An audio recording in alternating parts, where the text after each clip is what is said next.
you worked hard for your place in life, and then one day you have the very significant change of plans, and you get an injury. And I think most people would have no idea how physical it is to play an instrument over and over and over again.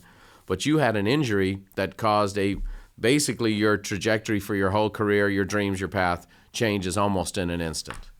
Yeah, I like to think that I made violin an extreme sport, so I like some street cred for that. No, you're absolutely right. I felt like I was on the up and up and everything was aligning, and I had this very naive moment of like, finally everything's fallen into place. I have total control. Yeah. I can see the future very clearly. It's going to involve my being a professional violinist.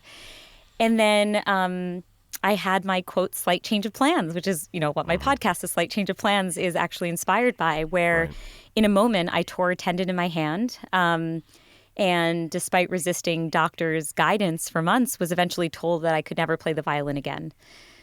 So in a moment, this thing that has defined me at my core, who has made me who I am up until that point, is just taken away from me. And I just remember feeling so disoriented by that loss because, as a kid, you're not always spending time in reflection mode. Maybe the most precocious kids are, but I don't think I was. And it was only when the violin was taken away from me that I realized just how much it had defined me. That without it, I felt like I lost this instrument, but I lost myself. I had lost such a large part of who I was. And it took me a long time to figure out how to ground myself again and figure out who I could be without the violin. I so can relate to that. I mean, when I had my motorcycle accident when I came to the States, I was, an Irish sports guy. I won national championships. That was going to be my path. And then in an instant, I get hit by this car, basically the Tiger Woods type injury, rods and screws and all that stuff. And it wasn't, that was painful. That was difficult. 2 years and 13 surgeries. That was painful. But what was really painful is I'd lost my own sense of identity. And I also was aware of, my gosh, like that's what my whole identity was in. So and that's why I believe this chord with a change of plans is such a significant thing, and why you've hit such a chord with people, because many of us have had this same experience over and over again throughout our lives. We're going to take a fast forward here, but obviously you have the dream is gone. You're still a young girl, although you've poured hours and hours into this. How do you go from there to the field of cognitive science? That just seems to be a very significant change altogether.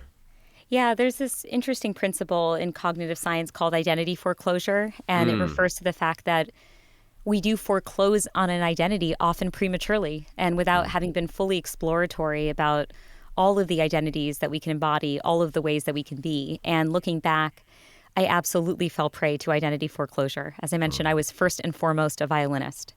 And so what that experience taught me is that I had to start to see my identity as more malleable, as something that could change over time.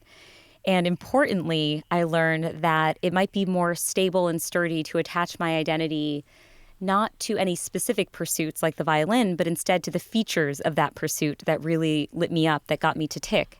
Beautiful. And what I realized when it came to the violin is that the thing that really energized me at the end of the day, if you strip away the superficial features of playing an instrument, was the ability to emotionally connect with other people. I remember feeling this incredible excitement on stage where you're playing for people you've never even met before. And yet there's this emotional intimacy in the air. You have the ability to make people feel something they might have never felt before. And I think looking back, I realized, okay, that's the thing that was propelling me forward, is that I loved human connection. I loved understanding what could make people feel things. And because of that and the sturdiness of again, attaching yourself to the features of the thing versus the thing itself, I was then able to figure out, okay, well, how else can this express itself in my life? This love of human connection and understanding connection. And so, by the way, all of this is current day reflections. I'm not sure. I was, you weren't thinking that at 15.